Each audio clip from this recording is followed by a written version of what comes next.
मोदी सरकार के नोटबंदी के फैसले का असर केवल भारत में ही नहीं बल्कि विदेशों में भी चर्चा का विषय बना हुआ है।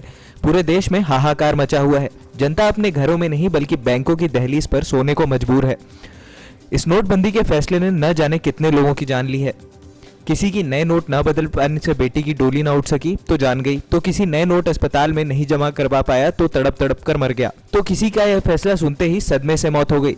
देश की जनता रोजमर्रा के खर्चे के लायक नए नोट न मिल पाने की वजह से परेशान है, तो वहीं बीजेपी के नेताओं के पास लाखों रुपए के नए नोट बरामद हो रहे हैं। सवाल ये उठता है कि आखिर ये नए नोट केवल बीजेपी के नेताओं के पास ही क्यों आ रहे हैं? क्यों बीजेपी के नेता ही नए नोट के साथ पकड़े जा रहे हैं? बीते दिन कोलकाता में भाजपा नेता मनीष शर्मा को 33 लाख रुपए के नए नोट के साथ गिरफ्तार किया गया है। ये पहला मामला नहीं है, इससे पहले भी तमिलनाडु में बीजेपी नेता अरुण के पास से करीब 21 लाख रुपए के नए नोट बरामद किए थे। मोदी सरकार देश में पड़े काले धन को निकालने की बात करती है, जबकि उनकी पार्टी के नेताओं के पास ही लाखों रुपए, वो भी नए नोट, जिन्हें आम जनता देखने को तरस रही है। वहीं ये बीजेपी के नेता कहां से नए नोटों का भंडार लेकर छिपे हुए हैं?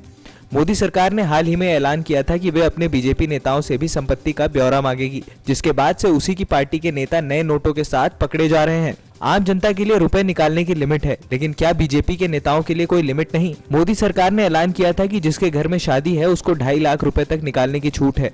एक और जहां नोटबंदी के चक्कर में शादियां रुकने के कारण कई मौतें हो गई, जिसमें महज 2.5 लाख रुपए ही बैंक से निकाले जाते तो शादियां हो जाती और घरों में खुशी की जगह मातम ना बरसता। तो कहीं नोटबंदी के आदेश के बाद जो वित्त मंत्री और नितिन गडकरी में जो शादियां हुई, जिन पर करोड़ों रुपए पानी की तरह बहाया गया, उनके ऊपर बीजेपी की तरफ से अभी तक किसी तरह का कोई बयान नहीं आया है। क्या आम जनता की कोई अहमियत नहीं? मतलब आम जनता के लिए सिर्फ 2.5 लाख रुपए निकालना बड़ी बात हो गई और बीजेपी के नेताओं के लिए करोड़ों अरबे रुपए कुछ नहीं। नेक्स्ट 9 न्यूज रूम की रिपोर्ट।